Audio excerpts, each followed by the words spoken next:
Have you ever wondered what could make a cold-hearted CEO, who rejected countless beautiful women, suddenly fall head over heels for a poor student? In this extraordinary tale, we witness how a simple act of kindness, spending her last dime to save a helpless kitten, transformed not just one life, but three. Actually, make that five. Quanti Exuyon had everything money could buy, except genuine connection. When our paths crossed with Mu Ruxing, we discovered how wealth and poverty become meaningless in the face of true compassion. If you're searching for a story that challenges social barriers and proves how unexpected moments can change destinies, click subscribe now and join thousands witnessing this unforgettable journey. Kwan Exuyon stood at the floor-to-ceiling windows of his penthouse office, surveying the glittering cityscape below with detached interest. At 34, he commanded an empire worth billions, with 20,000 employees hanging on his every word. His fingertips pressed lightly against the cool glass, a barrier that perfectly symbolized his relationship with the world.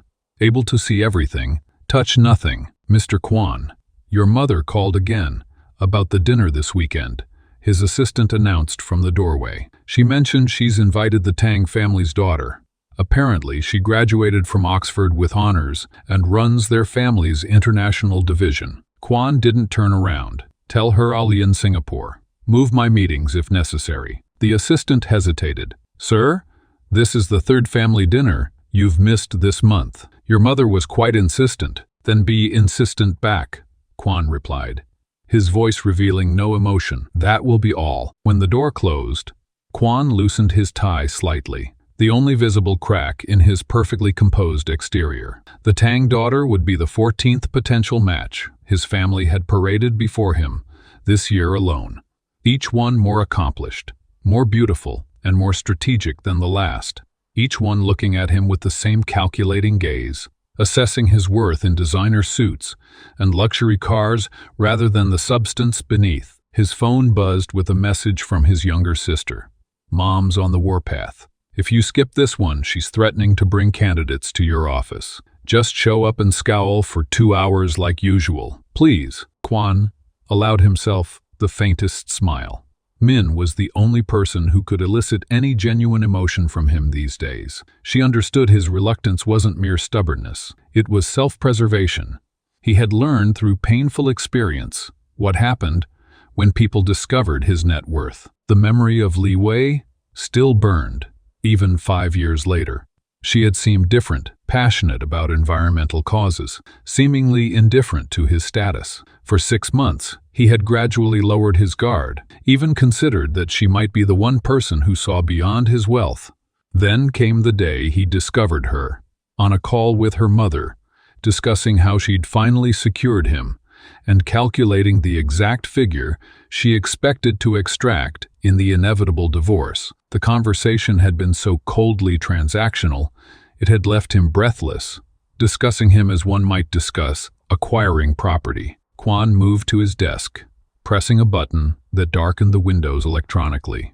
His family couldn't understand his reluctance to marry. In their traditional view, his position demanded a wife, preferably one from an equally prominent family, who could strengthen business ties while producing heirs to continue the Kwan legacy. His mother had taken to reminding him weekly that his cousins all had children already, her thinly veiled disappointment growing with each passing year. What his family failed to grasp was that his wealth had become a barrier that no relationship could seem to penetrate. The psychological isolation had become nearly complete. When you can afford anything, people assume you have everything, including emotional fulfillment.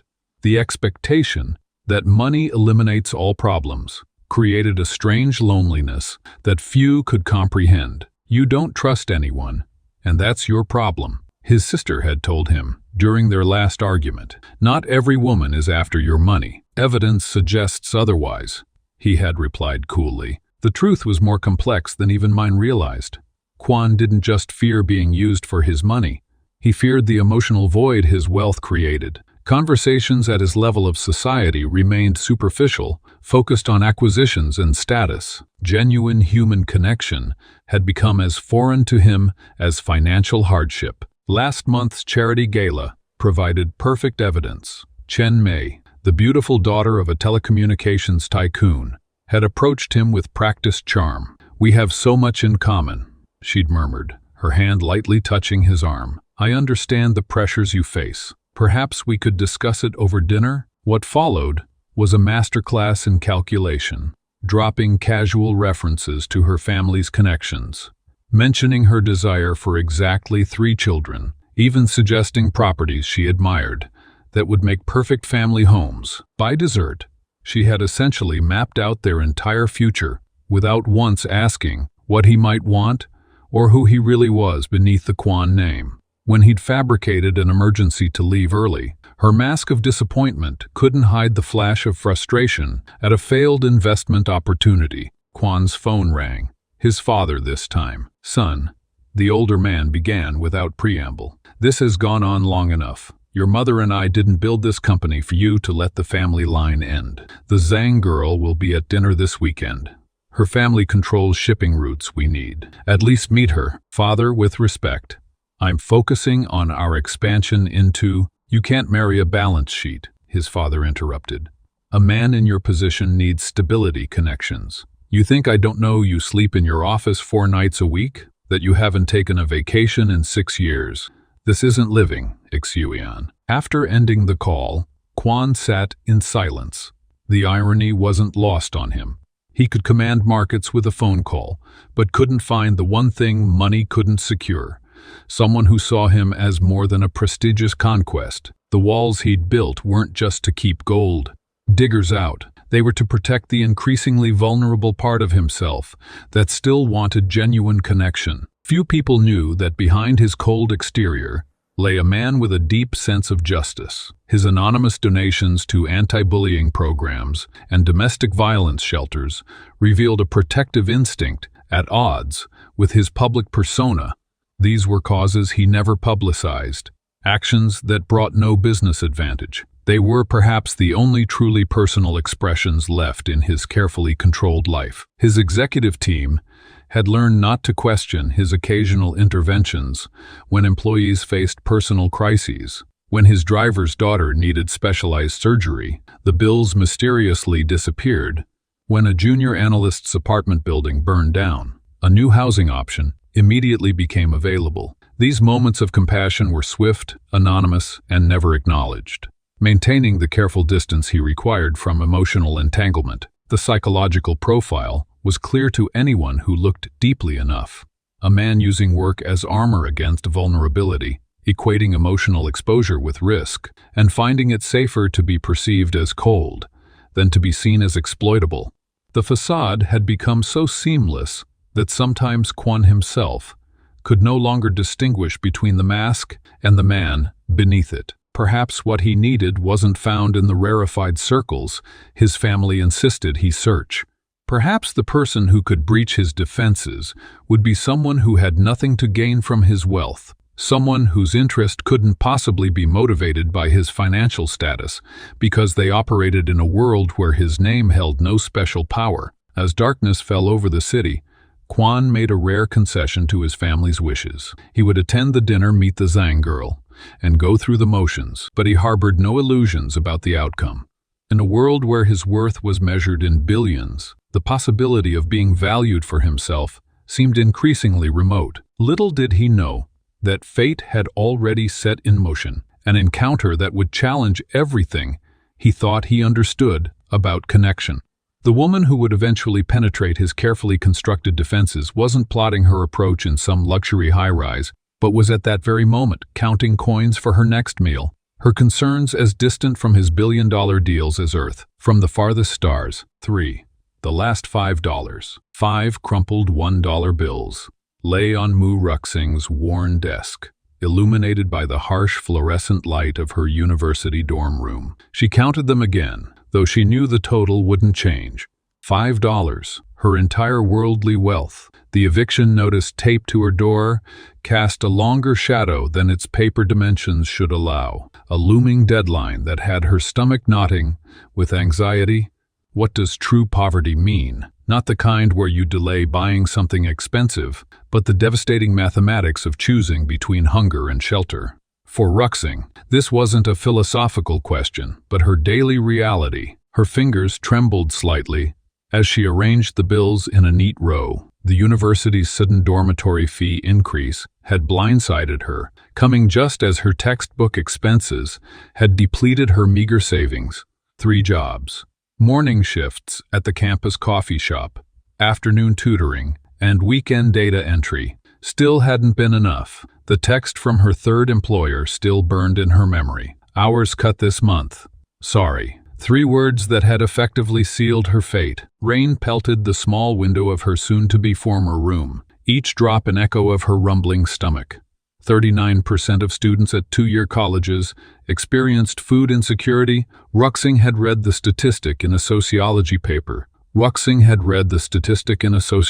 paper. She'd helped format for another student. Now she was just another number in that grim equation. She tucked the bills into her worn wallet, calculating how far she could stretch them. Perhaps enough rice for 3 days if she rationed carefully. Not enough for a deposit on even the most dilapidated off-campus housing option. She gathered her belongings: 2 changes of clothes, a toothbrush with fraying bristles, textbooks that cost more than a month's food, and a thumb drive containing every assignment she'd completed with painstaking precision, despite her exhaustion. Her scholarship covered tuition, but nothing else. A fact her more affluent classmates couldn't comprehend. Just ask your parents, they'd suggest when she declined their invitations to weekend outings. They didn't understand that her parents had nothing to give beyond their distant encouragement. From a rural village, where options were even more limited than hers, the weight of her backpack felt disproportionate to its contents as she stepped out into the rain, her thin jacket offering minimal protection. The campus looked different at night. The manicured lawns and impressive buildings, no longer symbols of opportunity, but monuments to a world that wasn't designed for someone like her. Students with umbrellas hurried past, heading to warm apartments or dorm rooms, while Ruxing walked without destination. Her future as murky as the puddles forming at her feet. The psychology of financial stress clouded her thoughts. Research showed that students facing such hardships experienced increased anxiety and depression, their academic performance inevitably affected. Ruxing had maintained her 3.9 GPA through sheer determination, often studying under streetlights when the library closed. But tonight even her remarkable resilience wavered. How could she focus on thermodynamics equations when she didn't know where she would sleep tomorrow? A sound cut through the steady drumming of rain, so faint she almost missed it. A weak, plaintive meow coming from somewhere beneath her feet. Ruxing paused, squinting through the downpour at a storm drain partially blocked by debris. The sound came again, more desperate this time. Kneeling on the wet pavement, she peered into the darkness, her own problems momentarily forgotten. 2 tiny eyes reflected back the dim streetlight. A kitten, barely visible in the shadows, huddled against the drain wall. Its fur, what she could see of it, was matted and filthy. One paw held awkwardly against its body. The creature looked even more desperate than she felt, trapped in a space that was quickly filling with rainwater. "Hold on," Ruxing whispered, reaching toward the grate. The kitten shrank back, fear evident in its posture. She couldn't reach it directly. The openings in the grate were too small for her hand to fit through. Standing up, she surveyed her surroundings, calculating options with the same methodical approach she applied to her engineering problems. The convenience store across the street glowed like a beacon in the darkness. Ruxing's hand moved unconsciously to her pocket, feeling the outline of her wallet with its 5 precious dollars. $5 that stood between her and hunger for the next 3 days. $5 that represented her entire financial cushion against the harshness of the world. The American Psychological Association had documented how financial stress impacted decision-making, creating a scarcity mindset that focused on immediate survival. Yet something deeper than logic stirred within Ruxing As the kitten mewed again, the sound nearly drowned by the increasing rainfall. The water level in the drain was rising perceptibly. 3 minutes later, she emerged from the store with a small can of tuna and a basic first aid kit that had consumed her entire $5. The clerk had looked at her curiously as she counted out the wet bills, her hands shaking slightly. For a kitten, she'd explained unnecessarily, receiving only a shrug in response. Kneeling again by the drain, she opened the tuna can, the sharp smell cutting through the petrichor of rain-soaked pavement. "Come on," she coaxed, placing small bits near the grate opening. "I'm trying to help you." Time stretched as she waited, rain soaking through her clothes, her own hunger making the tuna smell almost irresistible. Kitten's hunger eventually overcame its fear. It inched forward, paw still held awkwardly, to investigate the food. With careful movements that belied her own exhaustion, Ruxing maneuvered a larger piece just outside the grate, forcing the kitten to stretch its head through one of the openings. When it did, she gently grasped it, earning a startled yelp as she carefully extracted the tiny body through the narrow space. The kitten weighed almost nothing, a fragile collection of bones and wet fur that trembled violently against her palm. Its paw was indeed injured, a deep cut inflamed with infection. According to veterinary statistics, such basic care could cost between $50 and $250, an astronomical sum in Ruxing's economy. Yet she sat there in the rain, using her purchased supplies to clean the wound as best she could, offering more tuna as distraction from the pain. "You and I are in the same situation," she told the kitten softly, cradling it inside her jacket for warmth. "No home, no money, and no one looking for us." The kitten responded by pressing closer to her body heat, its tiny heart racing against her skin. Studies in social psychology suggested that individuals who had experienced hardship themselves were often more likely to exhibit compassion. Their understanding of vulnerability, creating bridges of empathy that transcended logical self-interest. Looking down at the creature now curled against her, Ruxing made another decision that defied her desperate circumstances. She would keep it, at least until it was healthy enough to survive on its own.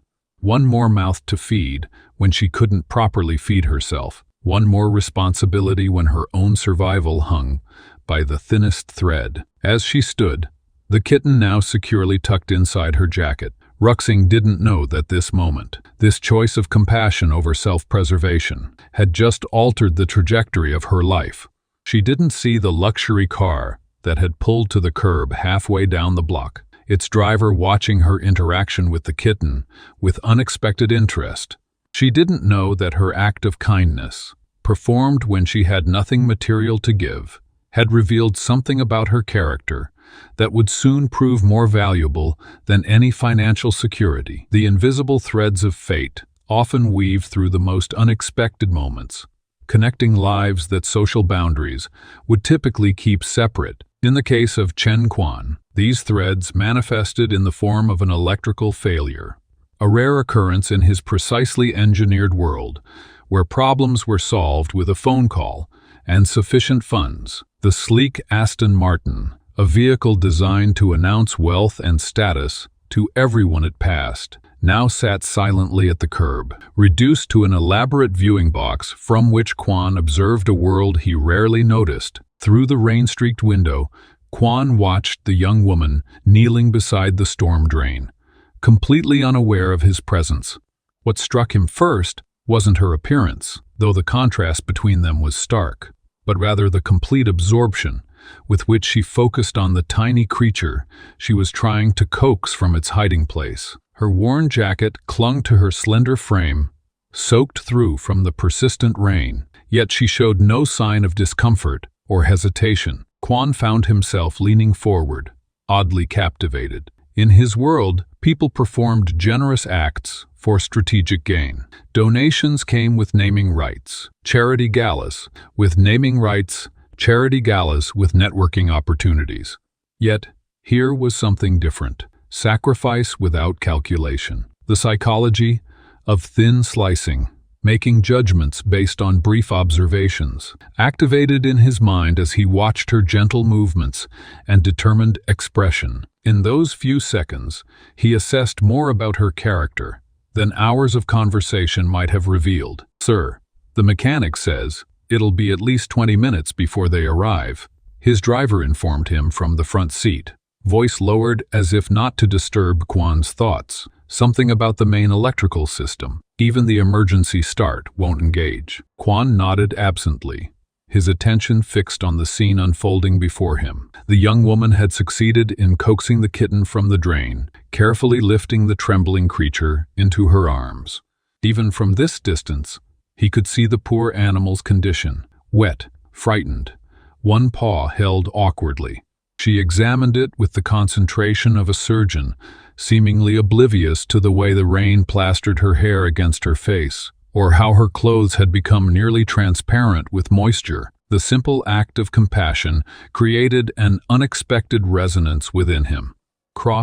Socioeconomic encounters often create complex psychological effects, and Kwan felt an unfamiliar discomfort, not with her poverty, but with the recognition that her genuine act of kindness was something his wealth rarely allowed him to witness. People performed for him, calibrated their behavior to what might gain his favor or investment. This unguarded moment of humanity, performed without audience or expectation of return, struck him with surprising force. He watched as she opened her jacket, tucking the kitten inside to share her body warmth, seemingly unconcerned about the dirt or potential fleas. Her entire demeanor transformed in that moment. Despite her obvious hardship, she smiled down at the trembling creature, murmuring words of comfort Kwan couldn't hear. Research on how kindness influences perception and attraction suggests that such selfless acts trigger positive emotional responses, often enhancing attraction through associations with desirable qualities like empathy and trustworthiness. Kwan felt a strange stirring of admiration, something he couldn't remember experiencing toward any of the carefully cultivated women his family had paraded before him. Those women arrived with accomplished resumes and calculated smiles, armed with knowledge of his preferences and business interests. None had ever showed him who they truly were when they thought no one was looking. As the young woman rose to her feet, preparing to leave with her new charge, the kitten, perhaps sensing movement or simply frightened by its new circumstances, suddenly squirmed free. With surprising agility, it darted across the sidewalk and directly under Kwan's Aston Martin, disappearing beneath the chassis. "Oh no!" The young woman's voice carried faintly through the rain as she rushed forward, dropping to her knees beside the luxury vehicle without a moment's hesitation. For the first time, their worlds physically intersected. Kwan found himself faced with a decision: remain an anonymous observer or acknowledge the situation. Something propelled him to action, a curiosity perhaps, or maybe the simple human instinct to assist. Before his driver could intervene, Kwan opened his door and stepped into the rain. "It went under your car," she said, glancing up at him with more concern for the kitten than awareness of whom she might be addressing. Her eyes, large and expressive, registered only momentary surprise at his appearance before returning to the task at hand. "I'm sorry, but could you help me? It's injured." The contrast between them couldn't have been more pronounced. His hand-tailored suit, already darkening with raindrops, her completely soaked clothing barely adequate for the weather. Yet in that moment, they were simply two people concerned about a frightened animal. "Of course," Kwan replied, surprising himself with the immediacy of his response. He crouched down beside her, his imported leather shoes pressing against the wet pavement. "Where exactly did you see it go?" His driver watched with poorly concealed astonishment as one of China's wealthiest men knelt in the rain beside a bedraggled student, peering under a $250,000 car in search of a stray kitten. The situation defied all expected social protocols. "There," she pointed, her voice soft but urgent. "I can see its eyes reflecting." Kwan lay flat on his stomach without hesitation, reaching under the car with a careful hand. He could feel his shirt soaking through, the cold pavement pressing against him, but found himself strangely unconcerned with the state of his clothing. The kitten had pressed itself against the inside of the tire, trembling visibly. "It's frightened," he said, voice low and calm. "Perhaps if we—" "Wait," she interrupted, reaching into her pocket to produce a small package. "I bought this tuna to lure it out of the drain. Maybe—" She handed him a small portion, their fingers briefly touching in the exchange. Quan noticed the roughness of her hands, evidence of work that his own smooth palms had never known. He extended the offering toward the kitten, waiting with patience. He rarely needed to exercise in his demanding corporate world. After several tense moments, hunger overcame fear. The kitten inched forward, sniffing cautiously before accepting the food from his fingers. With a swift, gentle movement, Quan caught it by the scruff and carefully extracted it from beneath the car. As he handed the kitten to her, their eyes met properly for the first time. Something unspoken passed between them, a moment of shared accomplishment that bridged their vastly different circumstances.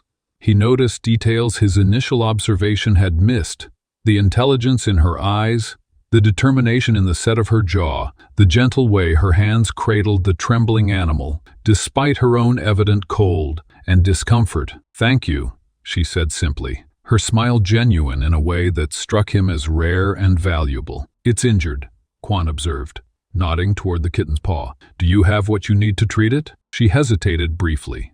"Yes, I have some basic supplies." The lie was transparent. Her financial limitations were evident in everything from her worn clothes to her concerned expression as she examined the kitten's paw more closely. Yet there was dignity in her response, a refusal to solicit help, even when it might have been offered. "I'm Chen Quan," he said, surprising himself with the disclosure of his real name, something he often concealed in initial interactions to avoid the immediate recognition and calculation it typically sparked. "Mu Ruxing," she replied, adjusting her hold on the kitten as it nestled against her. Their exchange was brief, just enough information to put names to faces before the mechanic's van pulled up behind the Aston Martin, breaking the strange bubble of connection that had formed around them. With a nod of thanks, Ruxing turned and continued on her way, the kitten now securely tucked inside her jacket. Family legacies rarely survive on chance. They're meticulously engineered through strategic alliances masked as romance. The rain had barely dried from Chen Quan's clothes when 17 urgent messages from his mother illuminated his phone screen. Each notification pulsed with increasing urgency about the dinner he was already 40 minutes late for. What his mother couldn't understand was that something fundamental had shifted inside him during those few rain-soaked minutes with Ruxing, something that would make the carefully orchestrated evening ahead feel like an elaborate charade he no longer had the patience to perform. The private dining room at Jade Emperor gleamed with calculated opulence. Crystal chandeliers cast honeyed light across hand-painted silk walls, creating the precise ambiance the matchmaker had recommended for cultivating romantic potential. Quan straightened his tie as he approached the table where Zhang Meijing waited, her posture a study in practiced poise. 28 years old, heir to Zhang Industries, and possessing the kind of classical beauty that graced magazine covers, she represented the culmination of his family's relentless pursuit of the perfect match. "I apologize for my tardiness," Quan offered, with rehearsed civility. "An unexpected situation required my attention." Zhang Meijing's smile revealed perfectly aligned teeth. "No apology necessary. I understand the demands of your position." Her voice carried the polished inflection of international education, each word selected with careful precision. "I ordered a selection of appetizers, based on your family chef's recommendations. I hope that wasn't presumptuous." Quan noted the strategic nature of her statement, revealing both her connection to his household staff and her attentiveness to his preferences. The calculation behind her actions stood in stark contrast to Ruxing's unfiltered concern for an injured kitten just hours earlier. One woman had spent weeks researching him.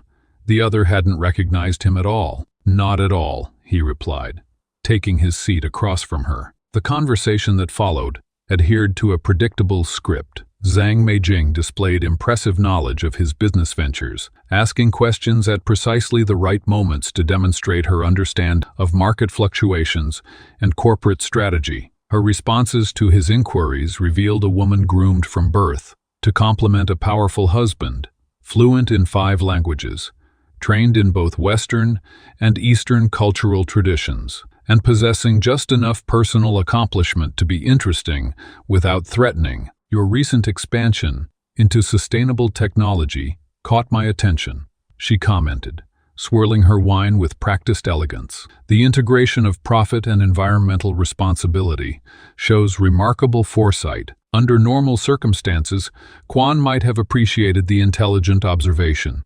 Instead, he found himself wondering if the kitten's injured paw was healing properly. Had Ruxing managed to clean the wound effectively? Had Ruxing managed to clean the wound effectively with her limited supplies? The random thought startled him. He had never been prone to distraction during business discussions, and this dinner was ultimately a business transaction, disguised as courtship. Zhang Meijing noticed his momentary lapse in attention. Her eyes narrowed slightly before her smile intensified, a practiced recalibration. Have you visited the new exhibition at the National Gallery? Their collection of Tang Dynasty artifacts is quite extraordinary. I haven't had the opportunity, Quan replied, forcing himself back to the present moment. Perhaps we could attend together, she suggested, her fingers lightly brushing his wrist as she reached for her water glass. The touch was deliberately casual, yet intimate, another calculated move in the careful choreography of attraction. The main course arrived, accompanied by premium wine selected to complement each dish. Throughout the meal, Quan performed his expected role with mechanical precision, while his mind increasingly drifted to the rain-soaked student he'd encountered. There had been something refreshingly authentic about Ruxing's disheveled appearance and direct manner, no carefully constructed persona, just a woman willing to sacrifice her comfort for a creature in need. Zhang Meijing leaned forward slightly, the movement causing her pendant to dangle provocatively. You seem preoccupied tonight. Is there something on your mind? Market concerns, he lied smoothly. Nothing that should intrude on our evening. Her fingers traced the rim of her wine glass. Perhaps dessert might help you relax. I've taken the liberty of arranging something special. A house specialty not on the regular menu. Quan recognized the subtle shift in her demeanor. The slightly lowered voice, the increased proximity as she signaled discreetly to the waiter. He had encountered this strategy before. Women who mistook physical attraction for genuine connection, believing that triggering desire would translate to emotional investment. The dessert arrived shortly afterward, an elaborate confection of dark chocolate and exotic fruits, artfully arranged and garnished with edible gold leaf. The presentation exuded exclusivity and indulgence, much like everything else about the evening. This particular dessert is quite famous among certain circles, Zhang Meijing explained, watching intently as Quan took his first bite. The chef incorporates rare ingredients known for their. The flavor was complex and unusually warming, with unfamiliar notes that Quan couldn't immediately identify. He continued eating, unaware of the calculated nature of the dish or its intended effects. Zhang Meijing's smile deepened as she observed his consumption with barely concealed satisfaction. My father speaks highly of your family's business acumen, she continued, steering the conversation toward their potential compatibility. He believes our family's combined resources could create unprecedented opportunities. Quan nodded mechanically, increasingly aware of an unusual warmth spreading through his body. The restaurant's temperature seemed to have increased dramatically, and he found himself loosening his tie as Zhang Meijing's voice became a distant hum against the sudden rushing in his ears. Are you feeling well? She asked, feigning concern while her eyes registered triumph. Perhaps the wine was stronger than anticipated. Quan blinked, attempting to focus. I'm fine, just a bit warm. His heart raced inexplicably, and his thoughts became increasingly difficult to organize. A strange restlessness overtook him, a heightened awareness of sensation that made even the brush of his shirt against his skin distracting. Zhang Meijing moved her chair closer, her perfume suddenly overwhelming. Perhaps we should continue our conversation somewhere more private. My apartment is just a few blocks away. The implication was clear, as was her confidence in his expected response. Under the influence of whatever had been incorporated into the dessert, Quan found himself standing abruptly. The aphrodisiac now coursing through his system had indeed created a powerful physiological response, but not the predictable one Zhang Meijing had anticipated. "I need to leave," he stated, pulling out his phone to summon his driver. Confusion and disappointment flashed across Zhang Meijing's carefully composed features. "But we've barely finished our meal. Surely whatever business matter requires your attention can wait until morning." Quan shook his head, fighting against the disorienting effects of the substance. "This has nothing to do with business. I apologize, but I need to attend to something important. More important than this dinner my father and your mother arranged weeks ago." Her voice carried an edge of irritation beneath the practiced charm. "Yes," Quan replied simply, already moving toward the exit. Behind him, Zhang Meijing's carefully constructed facade crumbled momentarily, revealing genuine frustration. She had played her cards perfectly, yet somehow the calculated seduction had backfired spectacularly. The aphrodisiac-infused dessert that should have lowered his inhibitions had instead compelled him elsewhere, toward a connection his rational mind would never have pursued. The most dangerous decisions often feel like the only possible choice in the moment they're made. As Quan's car pulled away from the restaurant, the compound in his system wasn't creating desire but redirecting it, transforming logical thought into emotional certainty. The streets of the city blurred past his window as he gave his driver an unexpected instruction: drive to Eastside University. His mind, usually ordered and disciplined, now fixated on a single image. The rain-soaked student and her kitten. Under normal circumstances, Quan would have recognized the irrationality of his actions. He had a name, Mu Ruxing, and a location, nothing more. Yet the aphrodisiac had dismantled his usual restraint, replacing calculation with an unfamiliar urgency that felt like clarity. The campus sprawled before him, largely deserted at this late hour. Quan dismissed his driver with instructions to return in the morning, an order that earned him a look of bewilderment. The night air carried a slight chill as he moved across the quiet grounds, his designer shoes unsuitable for the damp pathways. The administration building stood dark, but across the quad, light spilled from the library windows. Students hunched over books or stared at laptop screens, their faces illuminated in the soft glow. Quan moved through the entrance, drawing curious glances, his formal attire marking him as obviously out of place. He found her on the third floor, tucked away in a corner carrel, surrounded by stacks of textbooks and notebooks filled with neat, precise handwriting. Ruxing's head was bent over her work, a thermos of what appeared to be plain hot water beside her. The kitten, now cleaner and slightly more robust, slept curled in a small carrier partially hidden under the desk. Quan stood watching her for a moment, struck by the intensity of her concentration, despite obvious exhaustion that shadowed her eyes. "Mu Ruxing," he said, his voice quieter than intended, but still disrupting the library silence. She looked up, confusion quickly transforming to recognition and then wariness. "Mr. She paused, realizing she didn't know his full name. "Quan," he supplied. "Quan Exioin." Ruxing glanced around as if expecting to see a logical explanation for his presence. Finding none, she asked simply, "Is there something wrong with your car again?" Quan felt a smile tug at his lips. Unexpected, unplanned. "No, the car is fine." He gestured to the empty chair across from her. "May I?" Her hesitation was brief but noticeable, before she nodded, closing one of her textbooks to make space. The movement disturbed the kitten, who stretched and blinked sleepily at the newcomer. "You kept it," Quan observed, surprising himself with how pleased this made him. "Her," Ruxing corrected. "And yes, she's staying with me until I find her a proper home." She didn't elaborate on the complications this arrangement presented, given her housing situation. The conversation that followed began awkwardly, fragments of questions and answers that gradually took shape into something more substantial. The aphrodisiac lowered Kwan's typical barriers, prompting him to share thoughts he would normally keep guarded.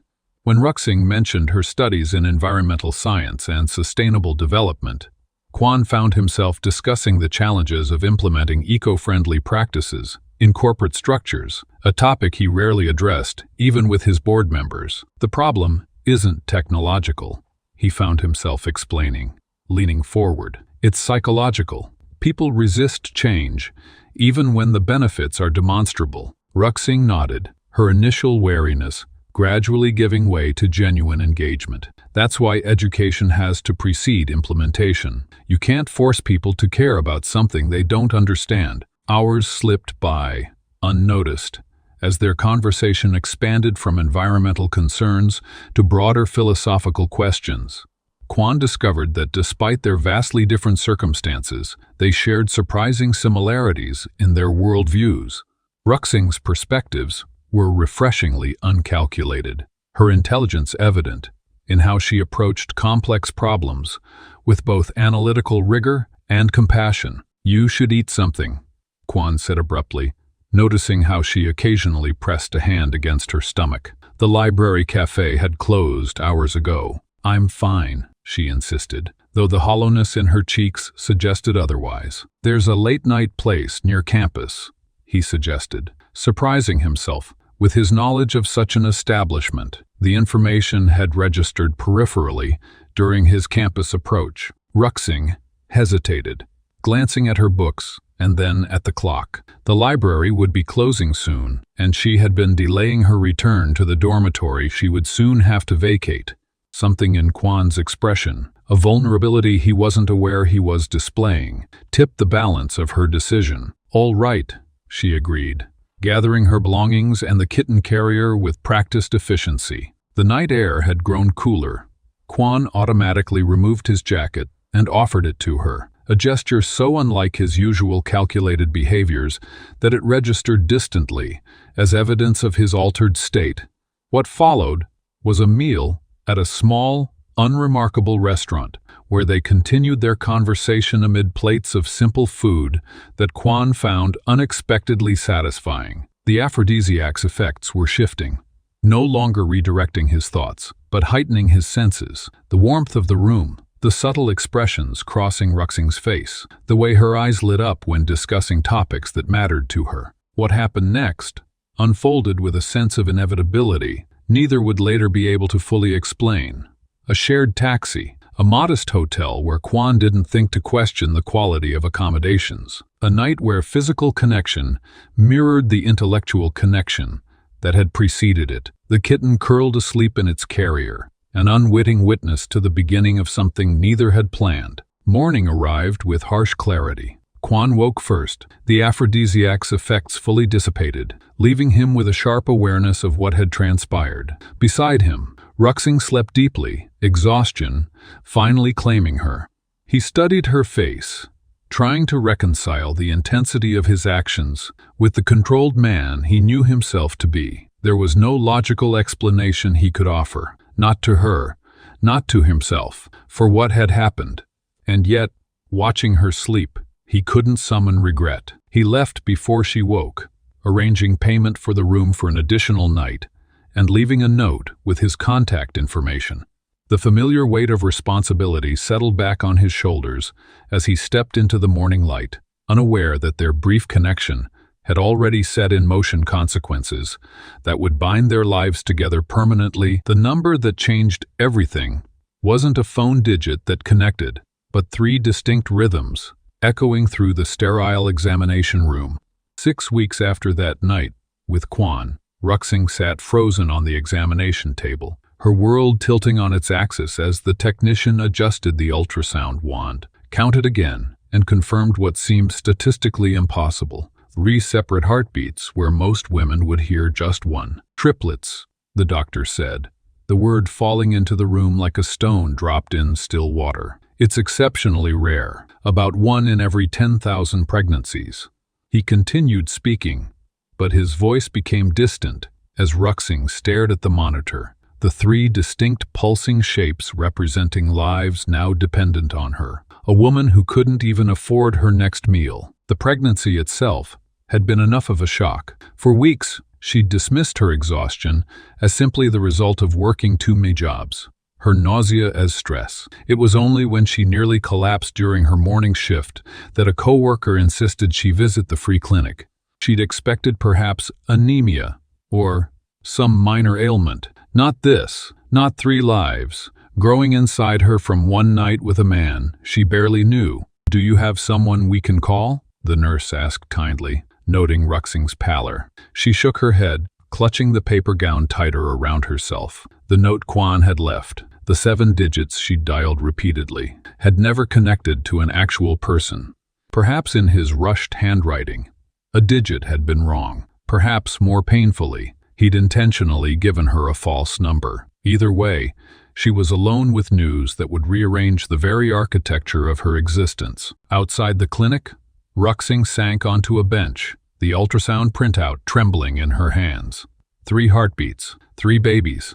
The statistical anomaly felt like a cruel joke from the universe, as if being pregnant and alone wasn't challenging enough. She would face triple the responsibility, triple the expenses, triple the worry. The weight of it threatened to crush her as she calculated the impossible math.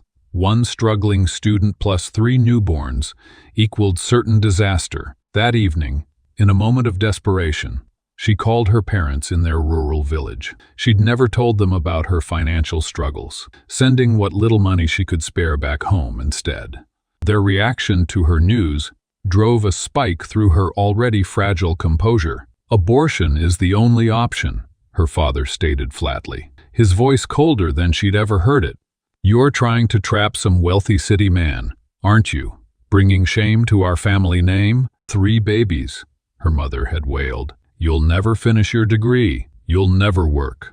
Who will want you now?" When Ruxing tried to explain that she would find a way, her father cut her off with devastating finality. "If you keep these children, you are no longer our daughter." The call ended with the sound of her mother sobbing and her father's ultimatum hanging in the air. That night, Ruxing curled around her still flat stomach in her dormitory room, tears soaking her pillow as the kitten, now healthier and growing, nestled against her back. The eviction notice on her door gave her just 2 weeks to vacate for failing to pay the last month's housing fee. 2 weeks to figure out how to house not just herself, but eventually 4 people. The following days blurred together as Ruxing's life unraveled strand by strand.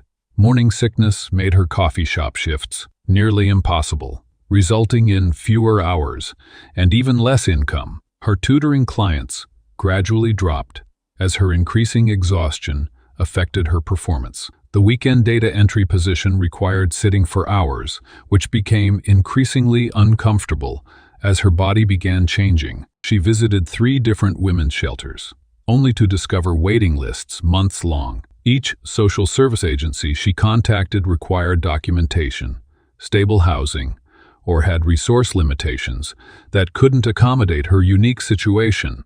A part-time classmate suggested adoption, but the thought of separating the triplets or sending them into the system made her physically ill. One evening, as she fed the kitten, the last of her canned tuna, herself having eaten nothing but plain rice that day, Ruxing made a decision that defied logic, but aligned with her heart. She would keep these babies, all 3 of them. The same instinct that had compelled her to spend her last $5 to save a kitten now extended to the lives growing inside her. They were innocent, dependent on her choices, and somehow, despite everything, already loved. The university counselor suggested she contact Quan's family if she could identify them. Surely they would want to know about their grandchildren. But without his full name or any identifying details beyond his first name and the memory of an expensive car, the task seemed impossible. She spent hours in the university library, searching social media and business directories for anyone named Quan who might match her memory of him, but the common name yielded thousands of results. The baby's father, her former roommate, had asked hesitantly as she helped Ruxing pack her few belongings. "Do you regret it, being with him?" Ruxing had paused, hand resting on her stomach. "No," she answered truthfully. "I regret that he disappeared, that he can't be reached." But that night, she thought of their conversations about environmental science, about sustainable development, about the unexpected connection that had felt so genuine in the moment. That night was real, even if nothing else about it was. With her dormitory deadline approaching, Ruxing sold her textbooks, her laptop, and anything else of value. The modest sum would cover perhaps 2 weeks in the cheapest hostel she could find, after which she had no plan. Her pregnancy was still invisible to others, but it dominated every thought, every decision. In a small cafe where she could afford only hot water with a free lemon slice, Ruxing made lists on napkins, calculating every scenario, working until delivery, saving every penny, sleeping in 24-hour libraries, or study lounges, eating at soup kitchens. But the numbers never balanced. Single mothers faced significantly higher poverty rates than married couples, and with triplets, the statistics became even more frightening. She had no family support, no partner, no safety net whatsoever. The next day brought another blow. The first visible signs of her pregnancy appeared just as her final job, data entry, let her go due to company restructuring. The timing was too coincidental to be anything but discrimination, though she had no resources to fight it. That afternoon, as Ruxing left the building for the last time, rain soaking through her thin jacket, she felt a flutter in her abdomen. Too early to be movement, but perhaps her body's reminder of what she was fighting for. In the following days, Ruxing developed a routine of hospitals and clinics, learning which ones would provide prenatal vitamins without requiring full examinations she couldn't afford. She discovered which cafeterias discarded still edible food and which libraries stayed open latest. She became expert at presenting herself well enough that no one questioned her presence in public spaces where she could rest. Through it all, she carried the kitten, now healthy enough to stay alert for hours. In her backpack, its purring the only comfort in her increasingly precarious existence. What frightened her most wasn't the physical hardship or uncertain future. It was the growing realization that as her pregnancies advanced, her options would continue to shrink. Soon she would be visibly carrying triplets, unable to hide her condition, unable to work even if someone would hire her, unable to move quickly or sleep in the uncomfortable places that currently served as temporary shelter. Yet something unexpected was happening alongside the fear. With each day that passed, each small victory in finding food or shelter, Ruxing's resolve strengthened. The compassion that had once caused her to rescue a kitten from a storm drain now fueled a fierce determination to protect the 3 lives depending on her. She began to see herself not as a victim of circumstance, but as these children's first and most essential advocate. Across the city, the mystery of the disconnected phone number held an explanation far different than what Ruxing had imagined. In his rushed handwriting, that night Quan had transposed 2 digits, creating an uncrossable divide between them that now consumed his every waking thought. For the first time in his life, the man who commanded boardrooms with unflinching authority found himself helpless before the simplest of tasks, finding a woman whose full name he didn't even know. The realization came to him gradually, like dawn breaking over a darkened landscape. At first, he attributed his restlessness to the unusual nature of their encounter. Then, as days passed without her contacting him, irritation crept in. Surely she had his number. By the second week, irritation had transformed into something he barely recognized in himself. Concern, followed by a compulsion to find her that defied rational explanation. "Sir, shall I cancel your meeting with the investment group from Singapore?" His assistant's voice betrayed her confusion. Quan had never postponed a meeting in his professional life. "Yes," he replied, without meeting her startled gaze. "And clear my afternoon. There's a personal matter I need to address." The personal matter led him to East Side University's sprawling campus, a place so removed from his normal sphere of existence, it might as well have been another country. Students streamed past in worn jeans and casual shirts, a stark contrast to his tailored suit that now marked him as an outsider.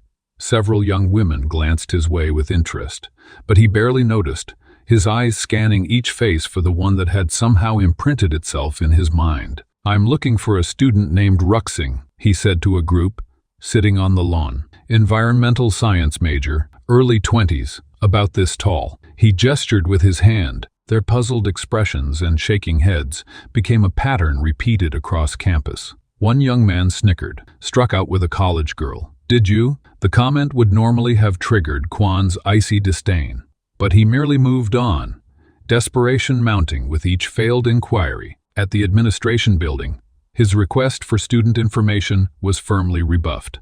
"Privacy policies," the stern-faced administrator explained. "We can't release student information to non-family members." For the first time in years, Kwan felt the strange sensation of powerlessness. His name, which opened doors throughout the business world, meant nothing here. His wealth couldn't purchase what he needed most. Her name, her contact information, a way to reach her. That night, alone in his penthouse, Kwan confronted the uncomfortable question that had been shadowing him. Why did this matter so much? He had met countless beautiful women, many far more accomplished and sophisticated than a struggling student.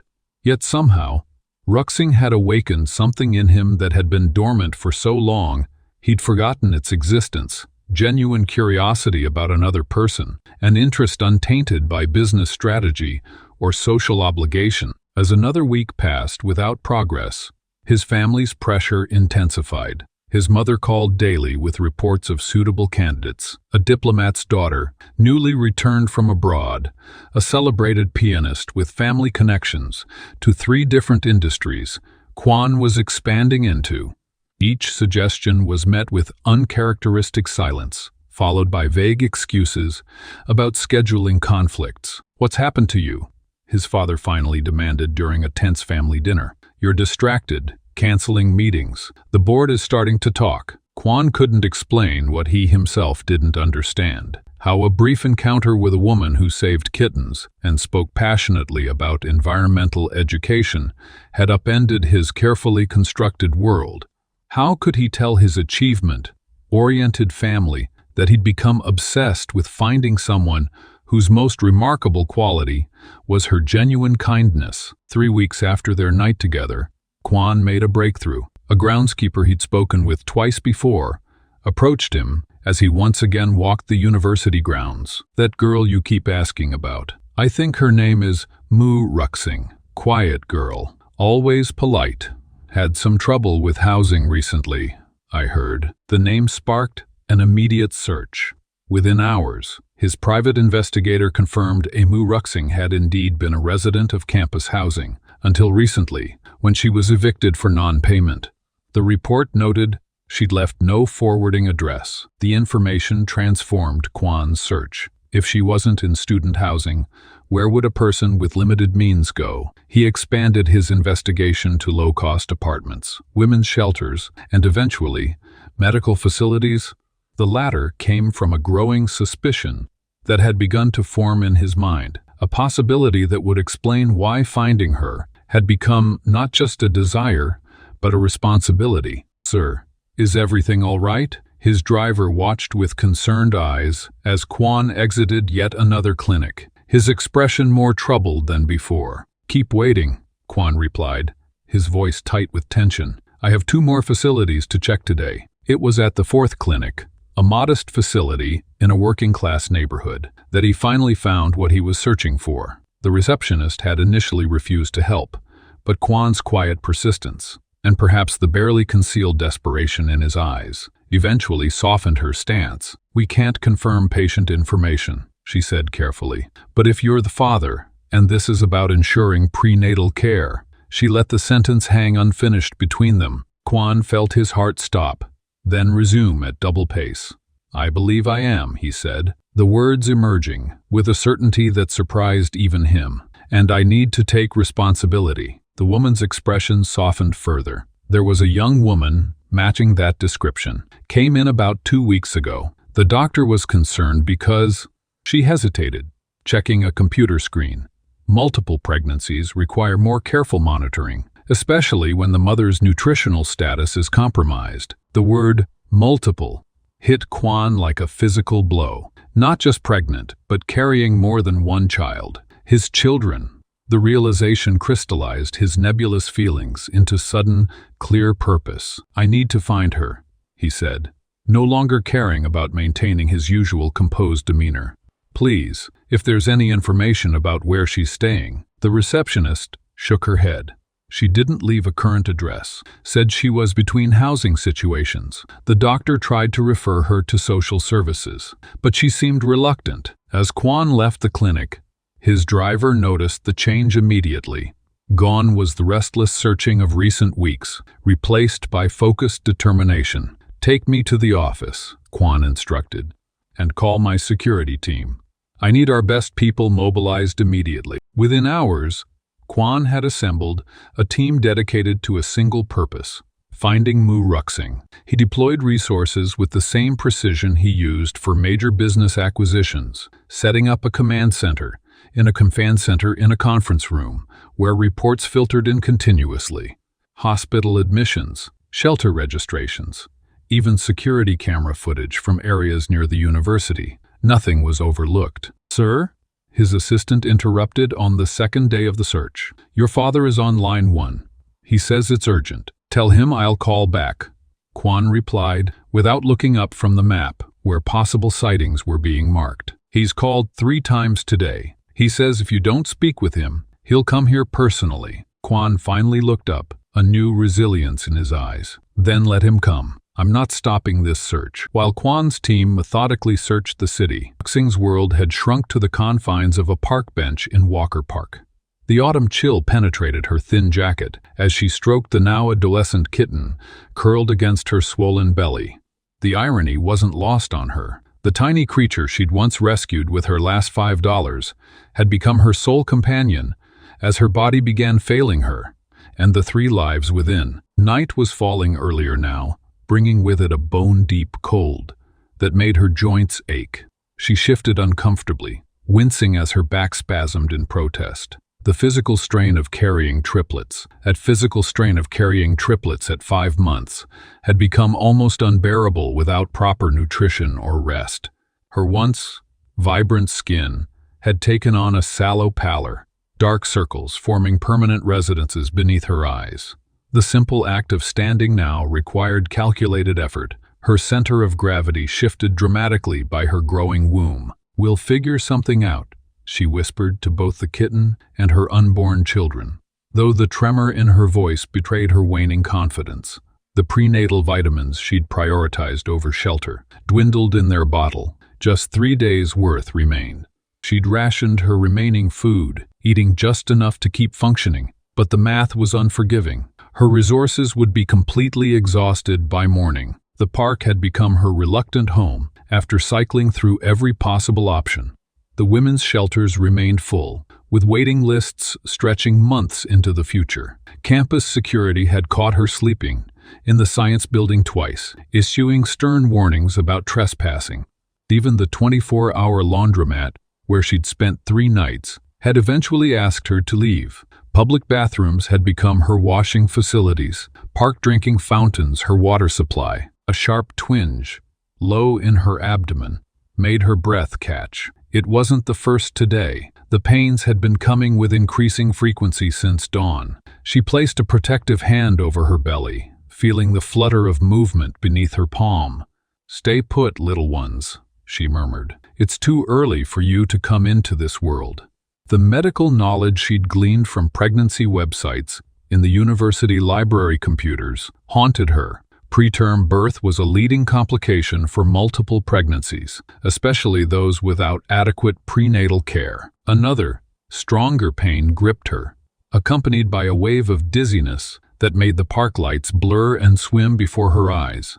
The websites hadn't prepared her for this. The combination of hunger, exhaustion, and the enormous physical demands of her pregnancy had created a perfect storm her body could no longer weather. She fumbled in her bag for her water bottle, finding it empty. When had she last eaten? Yesterday morning, she thought, but the days had begun to blur together. Her hand brushed against a worn business card with a government agency logo. Social Services. The caseworker had seemed kind when Ruxing inquired about assistance weeks ago, but the memory of the woman's carefully neutral expression when discussing placement options for newborns whose mothers couldn't provide adequate care made Ruxing tuck the card away again. The thought of carrying these babies for 9 months, only to lose them to the system, was more than she could bear. The kitten meowed softly, butting its head against her hand as if sensing her distress. A sudden wave of nausea overtook her, and she leaned forward trying to breathe through it. When she straightened again, she noticed something alarming. A small dark spot had formed on her jeans. Blood. Not much, but any bleeding during pregnancy was cause for concern, especially with multiples. "I need help," she admitted aloud for the first time, her voice barely audible. The realization came with crushing clarity. Her pride and independence were luxuries she could no longer afford. Not when 3 hearts depended on her survival. With trembling fingers, she reached for her phone. The service had been disconnected for non-payment weeks ago, but emergency calls would still go through.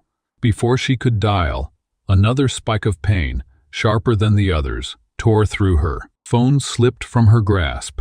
As darkness edged her vision, she was vaguely aware of the kitten's alarmed meow, of voices nearby, of headlights sweeping across the park entrance. Her last conscious thought was wondering if help would come too late. "Over there," Kwan's voice cut through the evening air, as the security team he'd assembled swept through Walker Park. 3 weeks of searching had led to this moment. A tip from a barista who recognized Ruxing's photo, mentioning she'd seen a pregnant woman with a cat frequenting the park.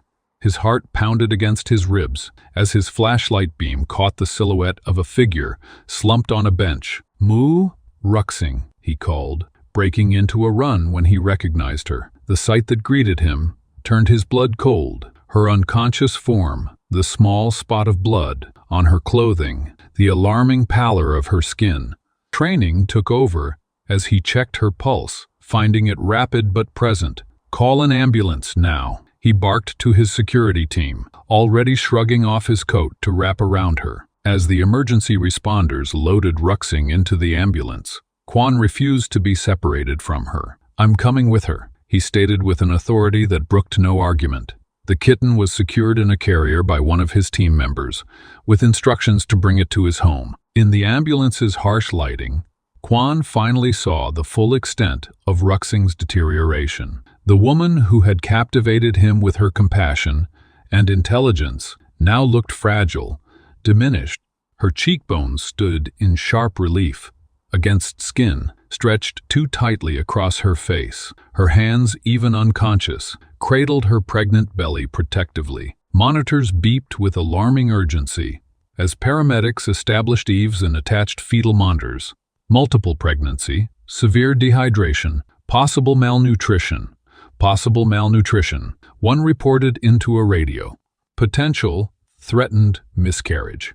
Patient approximately 22 weeks. At the hospital, medical staff attempted to separate them, directing Kwan to a waiting area. He stood his ground, his voice cutting through the chaos. "I'm not leaving her side," he stated with quiet intensity. "These are my children. She's carrying. Any expenses, private room, specialists, whatever she needs, I'll cover them all." The attending physician eyed him skeptically.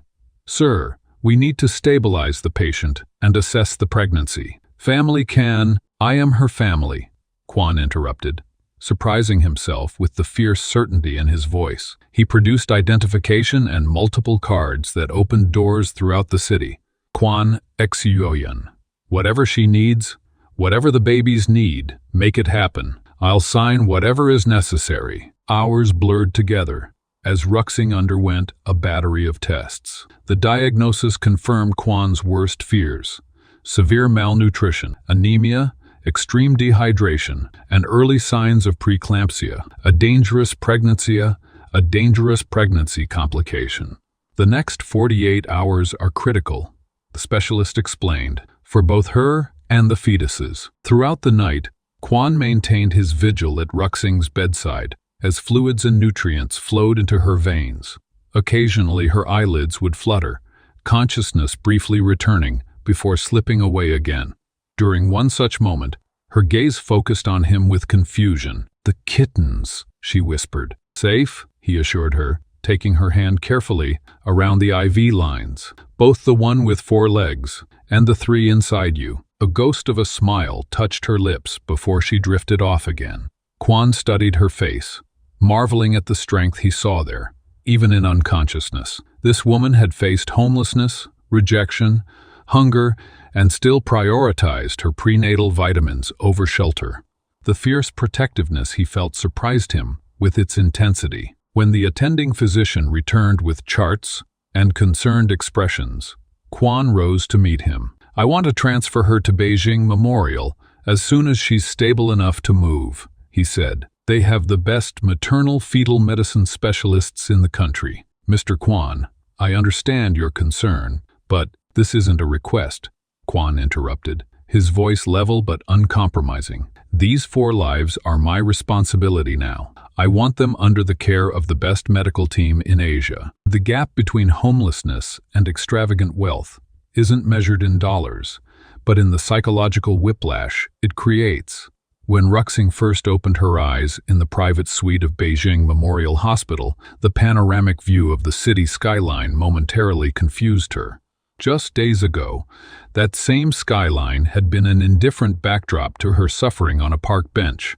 Now, she found herself enveloped in Egyptian cotton sheets, surrounded by medical equipment that beeped softly in the background, confirming that 4 hearts continued to beat steadily within the room. "The doctor says you can be moved to the estate tomorrow if your vitals remain stable," Kwan said, appearing in the doorway with a quiet authority that still startled her. He crossed the room with measured steps, maintaining a careful distance that acknowledged their strange intimacy, bound forever by the lives growing inside her, yet virtually strangers to one another. Ruxing's transition from the hospital to the Kwan family estate unfolded with the surreal quality of a fever dream. The mansion sprawled across 3 acres of manicured grounds, housing not only the family but a staff of 24 who moved through the space with practiced efficiency. Her new suite included a bedroom larger than her entire former dormitory, a sitting room where a private nurse monitored her condition, and a bathroom featuring a marble tub that could easily fit 3 people. The closet had mysteriously filled with maternity clothes, in her size, tags still attached to designer pieces worth more than a semester's tuition. "My son has made his decision," Mrs. Kwan announced during their first formal meeting, her perfectly manicured hands folded in her lap as she evaluated the young woman carrying her grandchildren. Her smile was polite but reserved, her eyes calculating as they took in Ruxing's simple appearance. "The Kwan family protects its own. You and the children will want for nothing." Her words carried an undercurrent of cautious acceptance rather than warm welcome. Mr. Kwan, by contrast, maintained a stony silence throughout the introduction, his gaze periodically shifting to Ruxing's growing belly, as if confirming the physical evidence of his son's claim. The household staff observed this unusual arrangement with barely concealed curiosity. They whispered in corridors, conversations halting abruptly when Ruxing appeared. Some were openly kind, like Mrs.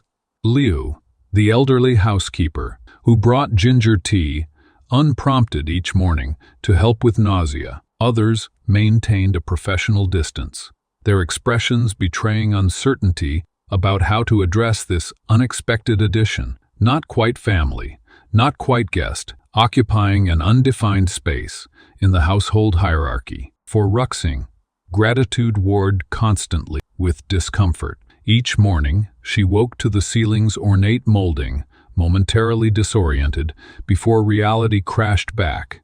The independence that had sustained her through years of hardship now seemed a distant memory, replaced by an existence where even her most basic needs were anticipated before she could express them. She found herself saying, "Thank you" dozens of times daily, until the words began to lose meaning, becoming an anxious reflex rather than genuine expression. Her relationship with Kwon himself remained the most complex aspect of this new reality.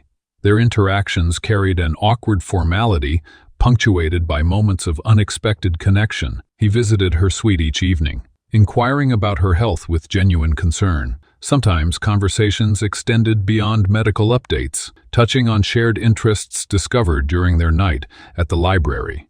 Yet always, an invisible barrier remained, his guilt over her previous circumstances colliding with her pride, creating a distance neither seemed able to bridge. "I don't need you to save me," she told him one evening, frustration finally bubbling over as a maid arrived with yet another gift.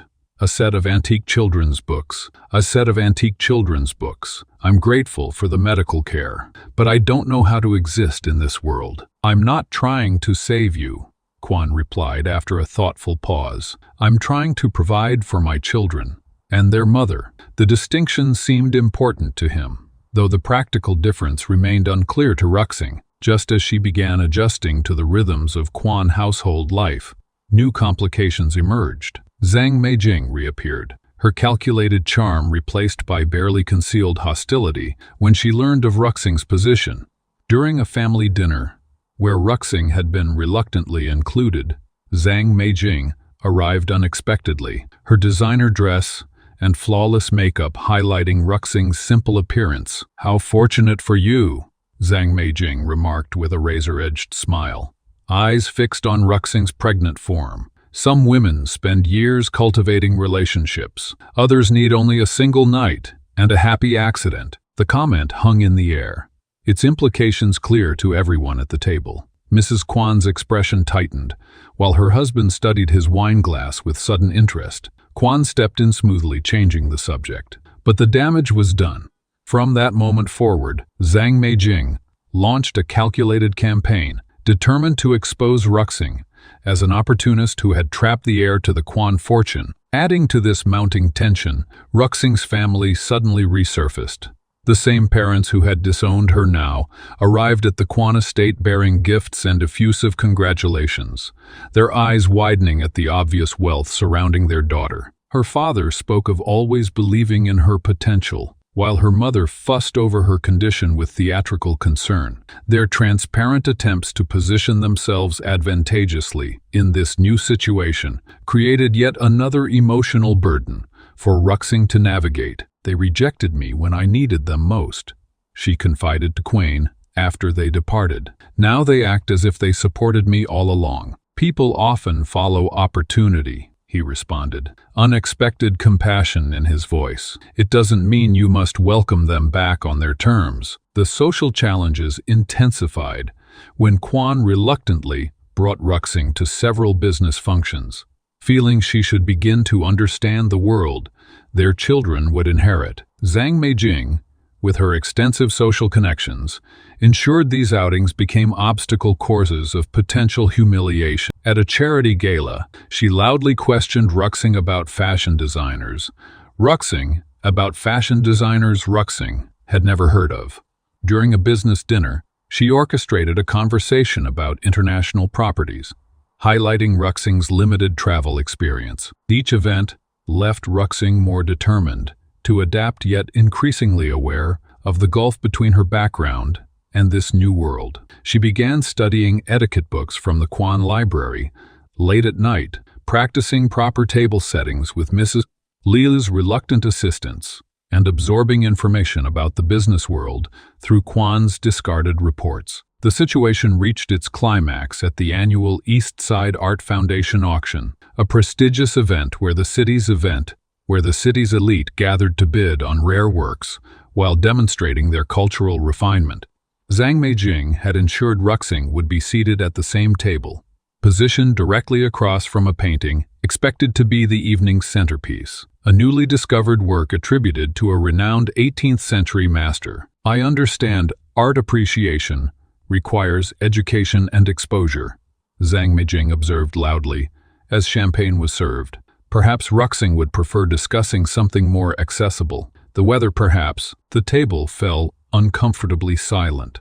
Ruxing, now nearly 7 months pregnant with triplets, shifted awkwardly in her custom-tailored evening dress. She had spent the previous week studying the auction catalog, determined not to embarrass Quan. Actually, Ruxing said quietly, her eyes fixed on the painting. I've been wondering about the provenance of that particular piece. She paused, gathering courage before continuing. The brushwork, on the lower right corner, doesn't match the artist's typical technique, and the pigment composition appears inconsistent with materials available during the period. The table's silence deepened. An elderly art collector leaned forward with newfound interest. You believe it's a forgery? I believe it warrants additional authentication before someone pays $3 million for it, Ruxing replied carefully. Within hours, preliminary testing confirmed her suspicions. The painting was revealed as a sophisticated forgery, likely created within the last decade. The auction house director personally thanked Ruxing for her observation, which had saved them considerable embarrassment. As whispers spread through the stunned gathering, Quan looked at Ruxing with newfound curiosity. How did you know? He asked quietly as they departed, the auction in disarray behind them. Some things can't be explained in a single conversation, she replied, meeting his gaze directly for perhaps the first time since entering his world. Her unexpected knowledge raised questions that demanded answers, questions that would lead Quan down a path few would dare to follow. What if the mother of his children wasn't who she claimed to be at all? The records showed a disturbing pattern.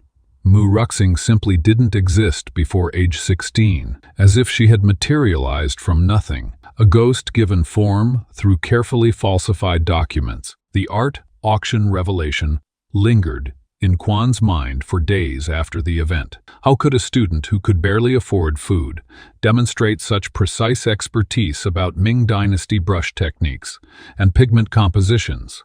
The auction house experts had confirmed her assessment.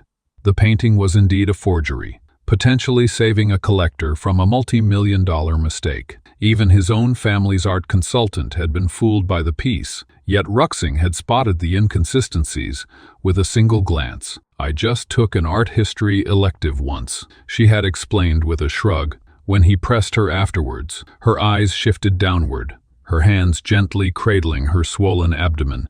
Some things just stick with you. The response seemed innocent enough, but to a man who had built an empire by reading subtle cues in business negotiations, her body language screamed of concealment. Quan found himself hiring a different kind of investigator this time, not to find Ruxing, but to uncover who she truly was. The preliminary report arrived within days, containing a single, alarming fact. Mu Ruxing's identification documents and university records all originated from the same 6-month period, 5 years ago. Before that, the name didn't appear in any database, tax record, or school registry. There are 2 possibilities, the investigator explained in his office. Either she's an illegal immigrant with falsified papers, or she's someone who needed to disappear and create a new identity. The man slid a folder across the desk. I recommend looking into missing persons cases from that period, focusing on females who would have been 13 to 16 years old. The search took weeks, combing through police reports, news articles, and missing children databases. Ruxing's pregnancy had progressed to nearly 8 months, the triplets making even simple movements difficult for her. They had developed a comfortable routine at the mansion, sharing meals and evening conversations that carefully danced around the subject of her past. Whenever he approached the topic, she would redirect the conversation with a gentle but firm determination. My past isn't very interesting, she would say. Tell me more about the sustainable energy project your company is developing. Her deflections were masterful, creating a strange paradox in their relationship. growing closer emotionally while a wall of secrets remained firmly in place. The breakthrough came not from official records, but from an old newspaper archive. On the third page of a regional newspaper from 16 years ago, kidnapping attempt leaves Zhang Harris, presumed dead. The article detailed how the 7-year-old daughter of industrialist Zhang Tao, little Zhang Linyan, had been abducted from her family's estate. The kidnapper's vehicle had crashed while fleeing, plunging into a river. A child's shoe had been recovered, but no body was ever found. The accompanying photograph, aged and grainy, showed a small girl with familiar eyes and a distinctive birthmark behind her right ear. The same mark Quan had noticed on Ruxing during their intimate moments. The resemblance was undeniable. The math aligned perfectly. Zhang Linyan would be 23 now, the same age as Ruxing. Most shocking of all was the revelation that Zhang Linyan wasn't just any missing child. She was the granddaughter of Zhang Mulin, the patriarch of one of China's wealthiest families, and a distant relative of Zhang Meijing herself. The irony was almost too perfect. The woman Zhang Meijing had been tormenting as a penniless nobody was actually her wealthy cousin, the true heiress to a fortune that dwarfed even the Quan family's considerable wealth. Additional investigation revealed that the kidnappers hadn't died in the crash as initially reported. They had survived and apparently raised the child as their own daughter in a remote village, keeping her isolated and unaware of her true identity. What remained unclear was when and how she had discovered the truth, and why she had chosen to hide rather than reclaim her birthright. The morning Quan decided to confront Ruxing with his discoveries. He found her in the garden, feeding the now healthy kitten that had inadvertently brought them together. 8 months pregnant with triplets, she moved slowly but with a grace that still caught his breath.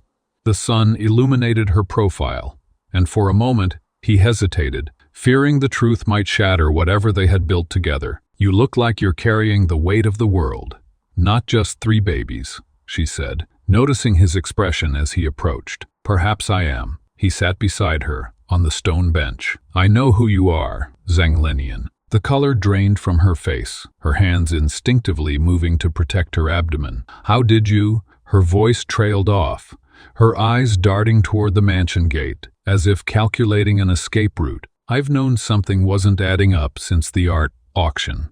Mu Ruxing didn't exist before 5 years ago." He reached for her hand, relieved when she didn't pull away.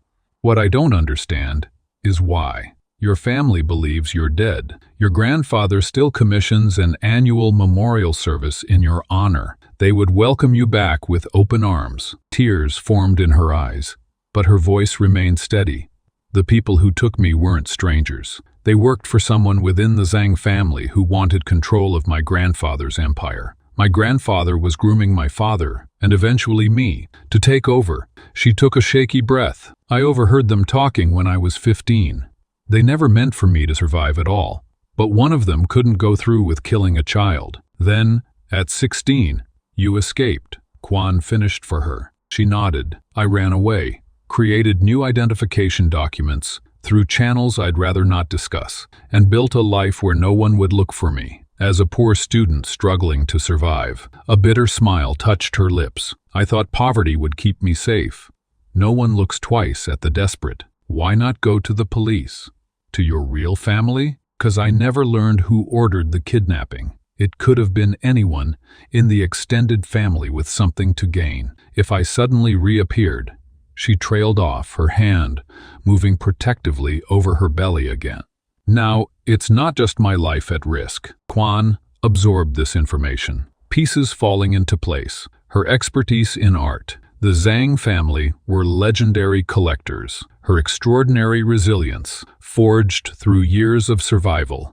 Her reluctance to discuss her past, born not from shame, but from fear. And now, Zhang Meijing has been tormenting you, not realizing she's been insulting the cousin her family has mourned for 16 years. The cruel irony wasn't lost on him. Life has strange symmetry sometimes. Ruxing, or rather, Linyan, agreed quietly. "What will you do with this information?" Quan considered the question carefully. That depends entirely on what you want. If you choose to reclaim your identity, I'll stand beside you. If you prefer to remain Ruxing, I'll protect that secret with my life." He took her hand. "But whichever you choose, know that my feelings for you aren't contingent on your name or your history." For the first time since he'd met her, Ruxing allowed herself to fully cry, years of bottled fear and loneliness breaking free. "I've been alone with this truth for so long," she whispered between sobs. "I never thought I could trust anyone with it." As he held her, Quan realized that their relationship had fundamentally changed. No longer was he the wealthy savior, and she the rescued damsel. They were bound by shared secrets and mutual trust, a foundation far stronger than obligation or circumstance. Trust forged in private had to eventually withstand the scrutiny of the public eye. As Quan and Ruxing entered the grand ballroom of the Celestial Hotel, the weight of their shared secret hung between them like an invisible thread. Tonight marked the elder Quan's 70th birthday celebration, a gathering where power and influence converged in a dazzling display of wealth.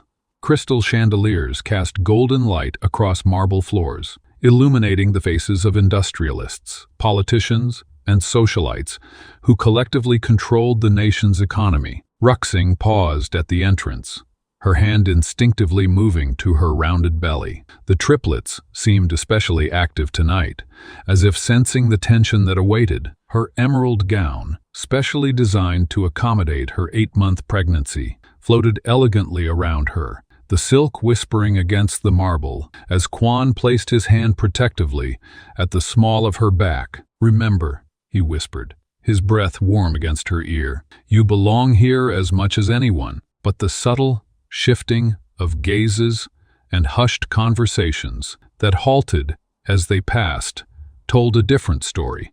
Many of these people had known Quan since childhood, had watched him reject suitable matches year after year, only to appear with a pregnant university student of seemingly ordinary background.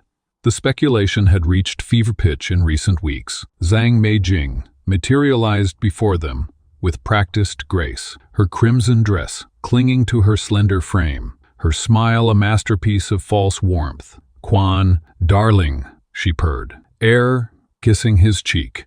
And Ruxing, "How fascinating to see you in this setting." Her eyes lingered on Ruxing's abdomen with calculated curiosity. "I do hope you're adjusting to our little world.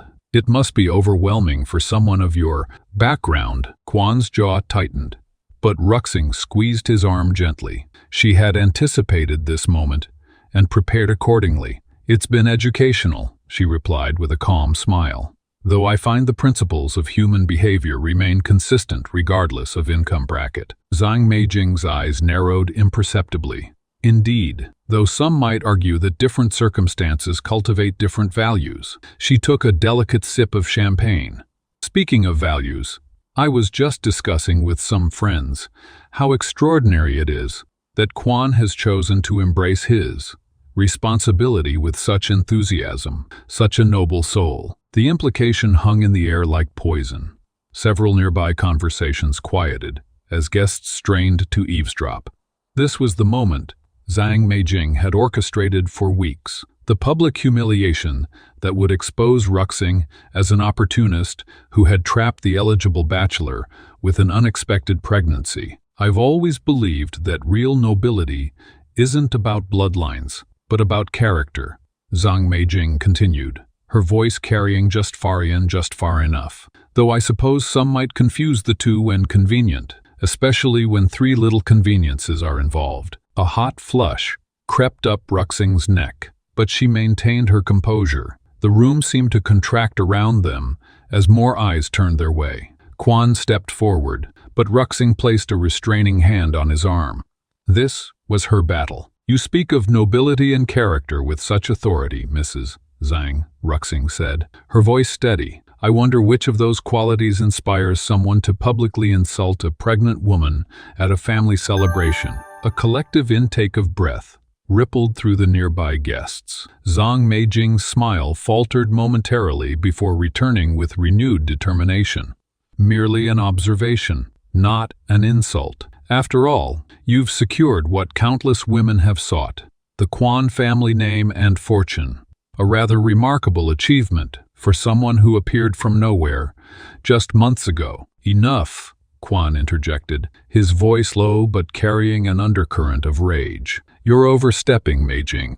Am I? Zhang Meijing laughed, emboldened by the attention. I'm simply voicing what everyone here is thinking. We all know the truth about your pregnant charity case. The mysterious girl with no past, no family connections, who somehow managed to. The sound of shattering glass cut through the tension. Across the room, an elderly man stood frozen, champagne pooling at his feet, his face drained of color as he stared at Ruxing.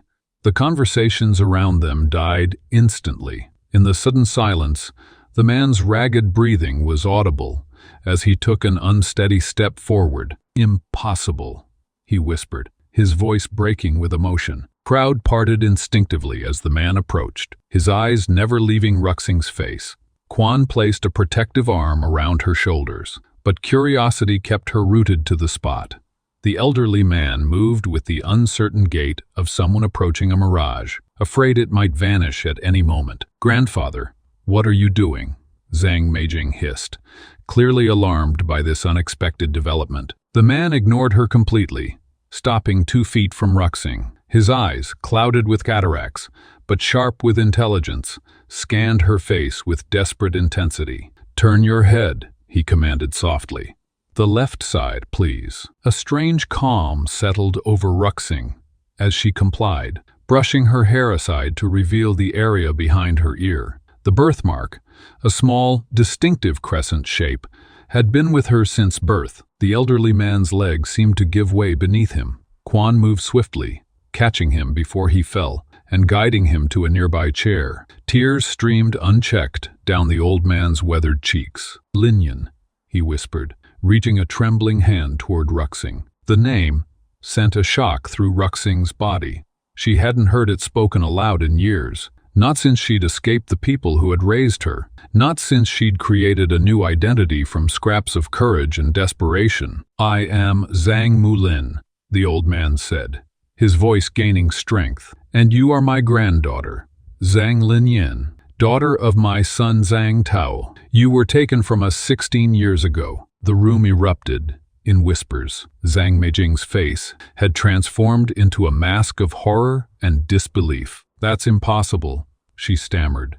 Linyan died in the kidnapping. No body was ever found, Zhang Mulin replied, his eyes never leaving Ruxing's face. But a grandfather knows his blood. That birthmark has marked the women in our family for generations. Ruxing felt the world tilting beneath her feet. How can you be certain? She asked, her voice barely audible. The birthmark is one sign, Zhang Mulin said. But there are others. Your knowledge of art, the forgery you identified at the auction. The Mu family has been collectors for generations. And your face. You have your mother's eyes, exactly as I remember them. The revelation rippled through the ballroom, like a shockwave. The Mu family fortune dwarfed even the Kwan's considerable wealth, their influence extending across continents. And Zhang Mulin had just declared this pregnant young woman, the one many had whispered about, as a gold digger, as his long-lost heir. This changes nothing, Zhang Meijing declared desperately, her composure cracking. She has no proof, no documentation. Anyone could claim. DNA will provide all the proof needed, Zhang Mulin interrupted. Though I need none myself, I have searched for my granddaughter every day for 16 years. I would know her anywhere. As the implication settled over the stunned crowd, Ruxing turned to Kwan, uncertainty clouding her features. His reaction would reveal everything. Would he be disappointed that she no longer needed his protection or resources? Would his attraction fade now that the power dynamic had shifted so dramatically? As the Shanghai sun cast a golden glow through the hospital window, Kwan Exuyuyan knelt beside Ruxing's bed, his heart no longer armored against vulnerability.